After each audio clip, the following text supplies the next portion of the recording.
Good morning students, welcome back in my class physics bye Ankit sir. तो जैसा कि आप लोग स्क्रीन पर देख रहे हैं, हम लोग का पहला जो फर्स्ट पॉइंट ऑफ डिस्कशन है वो है वेट वर्सेस मास। वेट और मास में क्या क्या डिफरेंस है, ठीक है। सबसे पहले वेट की बात करते हैं।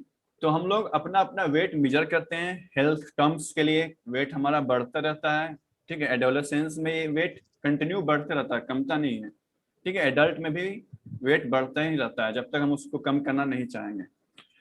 तो आप लोग अपना अपना पहले वेट बताइए कि आप लोग का वेट कितना है। वेट ए, सपोज एक स्टूडेंट का नाम है ए, कितना है वेट बताओ। 35 kg। 35 kg, ठीक है। सपोज एक और स्टूडेंट है बी, उसका वेट कितना है बताओ। 45 kg। 45 kg, ठीक है। जब हम लोग वेट को मेजर करते हैं और हम बोलते हैं कि 35 kg या 45 kg, तो नॉर्मली जो है हम लोग समझ रहे हैं कि हम लोग अपना वेट बता रहे हैं, यानी कि हम लोग के बॉडी में इतना अमाउंट प्रेजेंट है। अमाउंट बढ़ जाएगा तो वेट बढ़ जाएगा। बट एक्चुअली में जो फिजिक्स में जो ये टर्म्स है, फिजिक्स में जो टर्म है वेट को हम लोग मेजर करते हैं इन न्यूटन। वेट को मेजर करते हैं newton. In newton. In kilogram which quantity is measured, mass. Mass, ठीक है।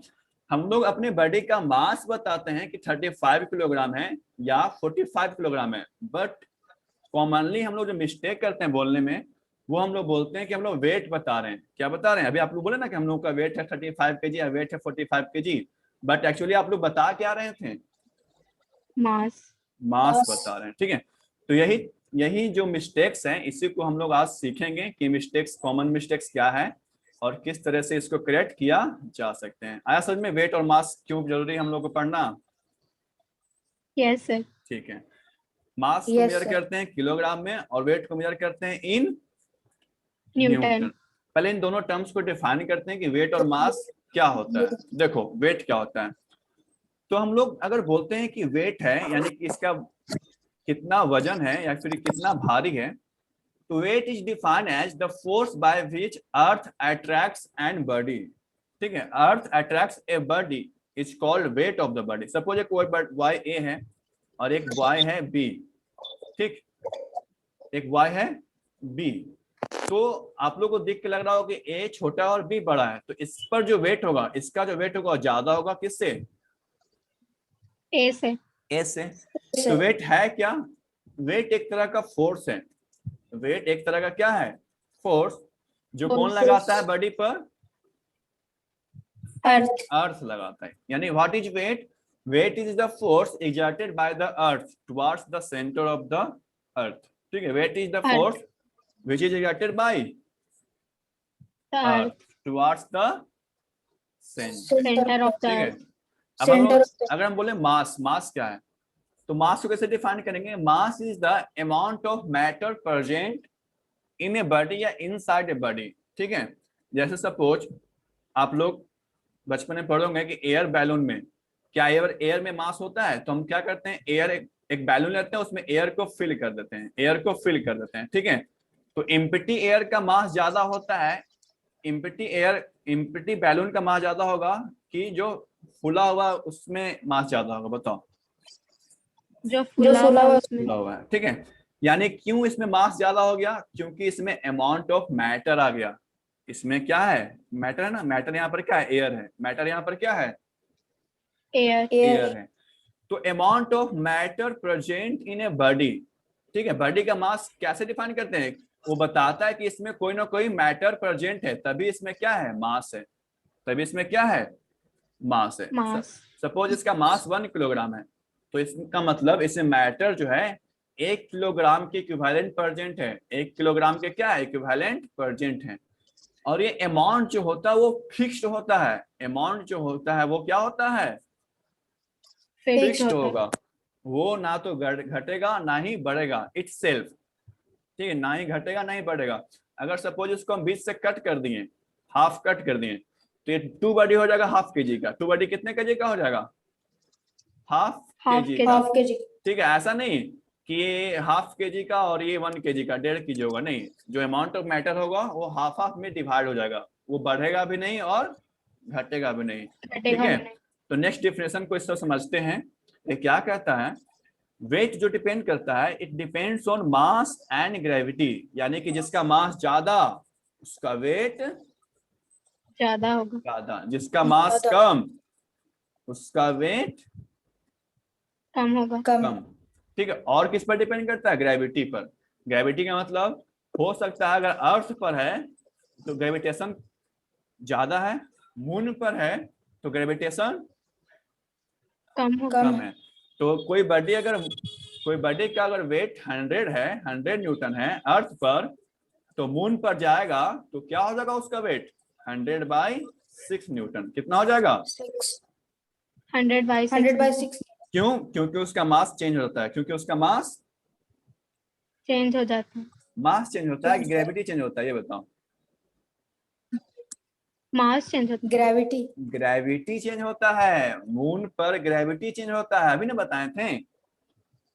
मून पर क्या चेंज होता है, gravity. Gravity. Mass never change, mass never Remain change. देखो नेवर चेंज। देखो नेक्स्ट डिफिनेशन देखो, mass always remain constant, its value never changes, इसका वैल्यू कभी चेंज नहीं करता नहीं है। होता है। नहीं होता। कब चेंज होगा, जब उसमें अमाउंट ऑफ मैटर को बढ़ाएंगे, अमाउंट ऑफ मैटर को बढ़ाएंगे। जैसे एक टोकरी में 5 आम है, 2 आम और रख दिए तो टोकरी का वजन बढ़ जाएगा ना कि उतना ही रहेगा, बढ़ जाएगा। बढ़ जाएगा। लेकिन 5 ही आम है, उसको हम अपने नानी घर रखें, उसको हम अपने दादी घर रखेंगे तो वहां पर क्या हो, 5 आम से 6 आम हो जाएगा, नो सर। नहीं ना होगा। No, ठीक sir. है, यानी मास क्या होता है, हमेशा कांस्टेंट रहता है। कांस्टेंट होता है। ठीक है, कांस्टेंट। तो इसको इस तरह समझना कि सपोज किसी का मास अर्थ पर 100 किलोग्राम है, तो मून पर कितना होगा, 100/6 100/6। किलोग्राम होगा ना, 100/6। यस या no. Yes sir. Yes sir. No, moon पर भी क्या होगा, 100 किलोग्राम ही होगा, मून पर भी क्या होगा 100 किलोग्राम होगा। ठीक है, 100 अब आप लोग को किलोग्राम। लग रहा होगा कि सर क्या कर रहे हैं सर, कुछ समझ में ही नहीं आ रहा है, ऐसा लग रहा है मन में। देखो अब तुम लोग का डाउट क्लियर करते हैं। देखो वेट क्या होता है, weight is the force exerted by the body, यानी अर्थ हमारा बॉडी ग्रेविटेशन लगा रहा है। ठीक है, अब वेट का जो फॉर्मूला होता है मास इनटू ग्रेविटी, अगर ग्रेविटी चेंज हो जाएगा तो वेट चेंज हो जाएगा। बट मास क्या होता है, amount of matter present in the body. कोई बॉडी में जो मैटर है, कोई बॉडी में जो मैटर है, ठीक है, सपोज एक बॉडी है 1 किलोग्राम का, एक बॉडी है कितना 1 किलोग्राम का, तो उसमें मैटर प्रेजेंट होगा, है ना। अब इस बॉडी को आप कहीं भी Yes, sir. रखिए, अब इस बॉडी को आप कहीं भी रखिए, यूनिवर्स के किसी भी प्लेस में रखिए, क्या इसका अमाउंट ऑफ मैटर चेंज हो जाएगा, बढ़ जाएगा या घट जाएगा, बिना कट किए हुए, बिना डिवाइड किए हुए इसको, नो सर। नहीं। तो इसका मास हमेशा क्या रहेगा, कांस्टेंट। लेकिन कांस्टेंट। लेकिन जो वेट होता है वो मास पर और ग्रेविटी पर डिपेंड करता है। मास तो जान गए कि मास कांस्टेंट होता है, लेकिन ग्रेविटी क्या होता है, ग्रेविटी का फॉर्मूला बताएं, Gm/r², यानी कि किसी बॉडी का मास या रेडियस चेंज हो जाता है तो ग्रेविटी भी क्या हो जाती है, चेंज हो जाती है। ठीक है, तो बॉडी याद रखिए, बॉडी का वेट चेंज हो सकता है one place to other place, but mass हमेशा कांस्टेंट रहेगा। कांस्टेंट होता है। आ रहा है कुछ समझ में, यस सर। वेट और मास में जो डिफरेंस है या जो फिर हमको समझना है वो समझ में आ रहा है। कौन कांस्टेंट रहता है, मास। मास। और मास। कौन चेंज हो सकता है, वेट। वेट चेंज हो सकता है। ठीक है, चलिए फर्स्ट हो गया, सेकंड हो गया, थर्ड। अब एक तरह का वेट जो है एक तरह का फोर्स है, तो फोर्स का ऐसा यूनिट क्या होगा, न्यूटन। न्यूटन। और मास हम लोग अमाउंट ऑफ मैटर है, तो मास को किससे मेजर करते हैं, किलोग्राम। Unit kilogram. केजी। अब देखिए इसको मेजर कैसे करेंगे, वेट कैसे मेजर करते हैं। तो it is measured by a spring balance, यानी कोई एक स्प्रिंग रहेगा, उस पर हम किसी बॉडी को हैंग कर देंगे, तो इस पर जो फोर्स लग रहा होगा वो ग्रेविटेशनल फोर्स लग रहा होगा कि नहीं लग रहा होगा, हैंग करेंगे तो। Yes, sir. Yes, ठीक है, sir. तो इसमें जो रीडिंग होगा वो बता देगा कि ग्रेविटेशनल फोर्स कितना लग रहा है, यानी बॉडी का वेट कितना है। ठीक है, मास कैसे मेजर करते हैं, तो it is measured by physical balance और बीम बैलेंस। तराजू समझते हो, तराजू पलरा वाला। Yes, sir. ठीक है, Yes, तो हम sir. लोग जैसे सपोज हम लोग 1 किलो वेजिटेबल लेने गए, तो क्या करते हैं, एक पलरा में 1 kg का बटकारा रखते हैं और इधर हम अपना आलू या फिर टमाटर जो भी लेने जाते हैं वो चढ़ा देते हैं ना। जब दोनों 1 kg और 1 kg दोनों बराबर हो जाता है, तो Yes, मेरा sir. जो रीडिंग है वो इक्वल हो जाता है ना। Yes, sir. ठीक है, Yes, देखिए sir. इस पिक्चर में देखिए आप लोग को समझ में आ जाएगा। इससे हम लोग क्या मेजर कर रहे हैं, Wait. Wait. बॉडी का weight in terms of mass, sorry in terms of kilogram की newton, Newton. In terms Newton. Of newton. ठीक है, यहाँ पर देखो दिखा रहा होगा, यहाँ पर बता रहा है कि कितना न्यूटन है। ठीक है, 0.5 न्यूटन या 0.6 न्यूटन आपको बता रहा है। ठीक है, अब देखिए ये हमारा बीम बैलेंस यानी फिजिकल बैलेंस तराजू। इधर क्या करेंगे, बटकारा किधर रखें, इधर रख देते हैं बटकारा, है ना, 1 kg का। अब बताओ क्या लेना है, बताओ। लड्डू, Aloo. भिंडी. लड्डू खाओ लड्डू, इसमें लड्डू लेना है। ठीक, तो हम क्या करेंगे, जब तक लड्डू डालते रहेंगे जब तक ये डाउन हो जाए कि दोनों बराबर हो जाए, बताओ। बराबर हो जाए। क्या करते हो, दुकानदार को ठग देते हो कि दुकानदार तुमको ठग देता है। दोनों एक दूसरा को नहीं ठगता. ठीक है, चलिए, अगर डंडी मारना है तो नीचे में क्या करना, मैग्नेट रख देना, तो क्या हो जाएगा ये, सॉरी इधर नहीं, इधर रखोगे तो फिर तुमको नुकसान हो जाएगा, इधर रख दोगे मैग्नेट, है ना। इस तरह से कोई कोई बदमाशी करता है जो बनिया लोग होता है, बट ऐसा नहीं होता है। अब तो इलेक्ट्रिक वाला आ गया है। तो मास समझ में आ गया किस तरह से मेजर होता है। Yes, sir. Yes, sir. Everything is clear about wait and mass. Yes, sir. Yes, sir. ठीक है, तो बताइए आप लोग का वेट कितना कितना है, ए वाला बताइए, वेट ए का कितना है, 35 Newton. 35 इंटू जी न्यूटन,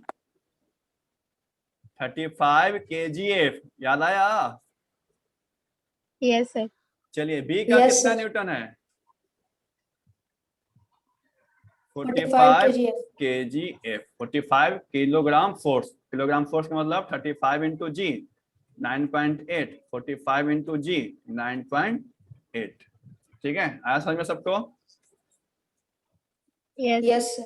चलिए नोट कर लीजिए इसको।